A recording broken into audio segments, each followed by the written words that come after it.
now we are stepping inside TD's film room. TD, we are going to talk about the Chargers and what they did last week against the Raiders. We are going to start with J.K. Dobbins' big run, 46 yards. How did he do it? He did it because of the scheme that Jim Harbaugh devised, but also he did it by taking advantage of some of the mistakes that some of the Raiders defenders made. And we'll jump right into this film, and I'll show you exactly what I'm talking about. The Raiders have this play designed perfectly, but what happens? You always have a guy that ends up in the wrong place, KB, and once you end up in the wrong place as a defender, it usually leads to a big play from the offense, and we'll see that right here. J.K. Dobbins squeezes right in, and we'll show it to you from another angle. Great job of him eluding the tackler downfield.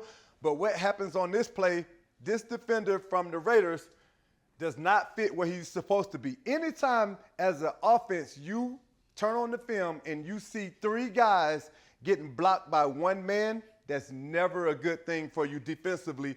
And that's exactly what happened. And J.K. Dobbins does a great job of finding the hole, and he takes it 46 yards, eluding the tackler, making him miss, and he's literally taking it to the house right now. So we have to make sure that we do a great job of eliminating the production by J.K. Dobbins. 10 carries, 100-plus yards is something that we cannot have in this game.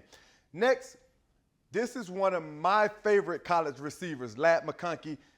For my Georgia Bulldogs. I was going to say, why is he one of your favorite receivers? For my Georgia Bulldogs, Lad is a guy, he's number 15. He's going to be right here at the number 3 spot. They utilize him all over the field. They line him up at number 3 right here. He'll be in the slot. He'll be at number 1. Lad is a guy that they use in so many different ways. And he's fast, he's explosive, and he's a guy that can absolutely make guys miss, as you'll be able to see on this play right here for this touchdown. Just a simple crossing route, Lad with the ball in his hand, make one guy miss, make another guy miss. So we have to be sound in our tackling and making sure that we're taking the grass away, inside-out approach, and getting him on the ground because, like I said, he's a guy that absolutely makes guys miss all the time, and they love him in the Chargers uniform. So next, these two guys, KB, have been a menace for so many offenses. And it starts up front for the Chargers when they're playing defense. And it starts with Khalil Mack. Khalil Mack is a guy that can beat you in so many different ways. And right here, he just bull rushes the tackle. So we have to be stout in our approach and make sure that we anchor down.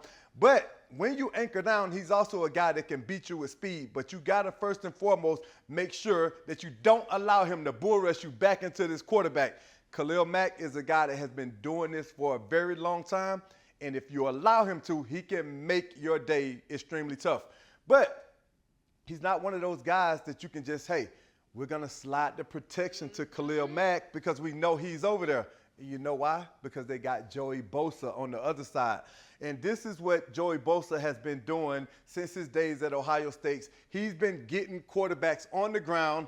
They got these guys as bookends on each side.